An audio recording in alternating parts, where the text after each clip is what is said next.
being a mother, a new mom, going to work, and even looking after household, looking after kid biana belka, त्यो हुँदा हुँदै पनि I used to pump milk and leave for my daughter. त्यही पनि I've heard things like दौडिँदै काम किन जानु पर्थ्यो. यस्तो हुँदा हुँदै all these things हुँदा हुँदै I became more and more stronger and more feminist. One day, while I was maybe around 2.5 month pregnant, a relative called me, and that relative had just found out that I was pregnant. उहाँले मलाई phone गर्नुभयो, and then he said, हेर तिम्रो बुवाको पनि दुईटा छोरी छोरी, तिमीहरूले जिन्दगीमा धेरै राम्रो गरेको छौ, तै पनि तिम्रो बाले कतै न कतै मनमा छोरा चाहिन्छ जस्तो चाहिँ लाग्छ होला. छोरा चाहिन्छ जस्तो लाग्छ होला.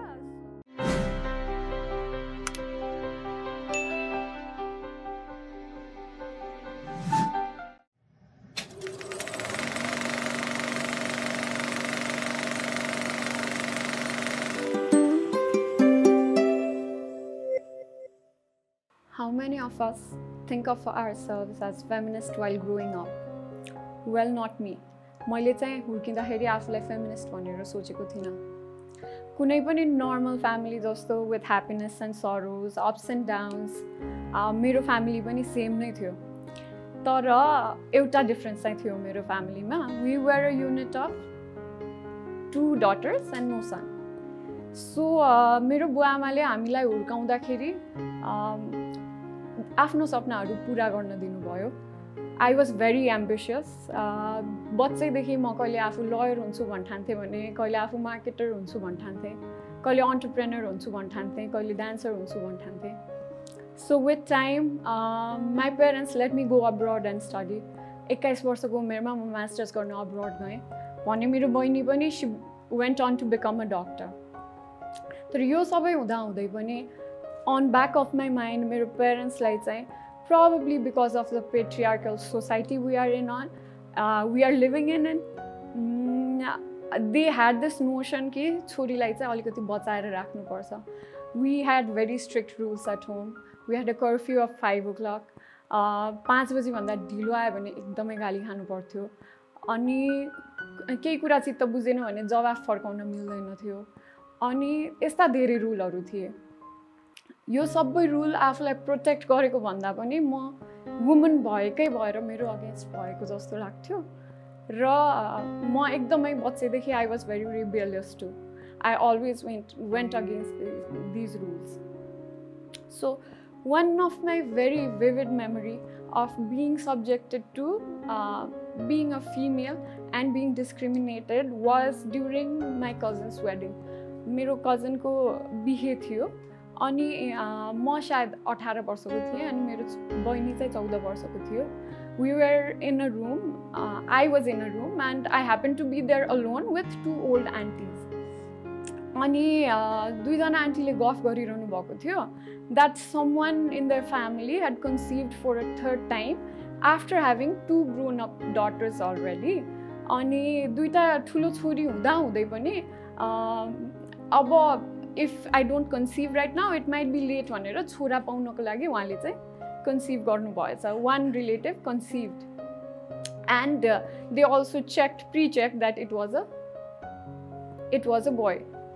And उहाँले यही कुरा गर्दा गर्दै मतिर यसो आँखा तर्साएर के भन्नुभयो भने यिनीहरूलाई पनि भाइको त रहर लाग्ला नि. So that might sound like a simple statement. सुन्दाखेरि त एकदमै सिम्पल जस्तो लाग्ला, तर that sentence gave me chills, you know. That sentence gave me chills. त्यो एउटा सेन्टेन्सले म र मेरो बहिनीलाई एउटा भाइ नभएको भएर इन्कम्प्लिट मात्र भनिरहेको थिएन. It was also questioning my parents' decision to not have a son. So म र मेरो बहिनी एकदमै नै मिल्थ्यौँ to the extent that if someone Eve teased her, I would go and scold that guy. त्यस्तो हुँदा हुँदै पनि people thought we were incomplete. हामी चाहिँ incomplete थियौँ. So अझ ग्रो हुँदै गयो. हामी ठुलो हुँदै गयो and we faced more and more situations and things like having to justify yourself for everything. Menses हुँदाखेरि पनि अछुत जस्तो व्यवहार गरिने, काममा 2 घण्टा आफ्नो करियरको लागि आफ्नो ग्रोथको लागि बढिदियो भने पनि क्वेसन हुने, or से 2 hours आफ्नो लागि ब्रेक लिँदाखेरि पनि किन गर्यो भनेर भन्ने,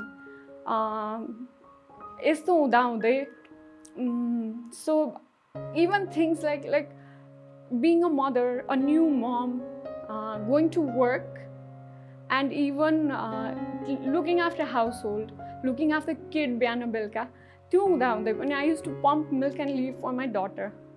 त्यही पनि I've heard things like दौडिँदै काम किन जानु पर्थ्यो, यस्तो हुँदा हुँदै all these things हुँदा हुँदै I became more and more stronger and more feminist. One day while I was maybe around 2.5 month pregnant, a relative called me, and that relative had just found out that I was pregnant.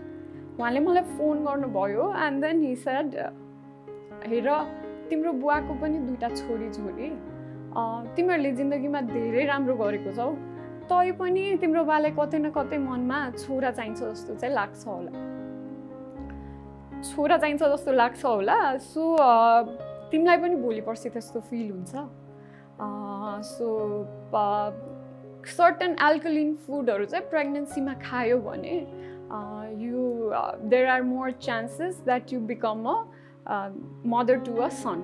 So you तिमी पढे लेखेको मान्छे, you research, Google गर अनि त्यही अनुसार गर न, पछि गएर you might feel that you don't have a son. Now म जो चाहिँ एउटा MNC मा एउटा म्यानेजरियल पोजिसनमा काम गर्छु र मेरो बहिनी जो चाहिँ अस्ट्रेलियामा प्र्याक्टिसिङ मेडिकल डक्टर हो, for the society we're not enough, हामी चाहिँ इनफ छैनौँ, सो र त्यस्तै गरी मैले पनि एउटा इनफ सन्तान पाउनलाई सन पाउनुपर्छ, that is the perception of the society.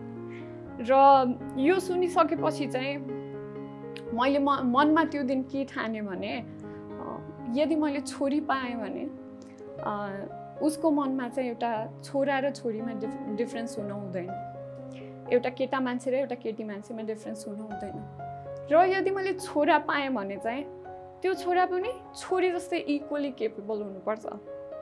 भन्नुको अर्थ छोरी जस्तै कन्सिडरेट हुनुपर्छ, छोरी जस्तै टोलरेट हुनुपर्छ र लाइफ स्किल्स जान्नुपर्छ, so that he can be an equal partner to any girl.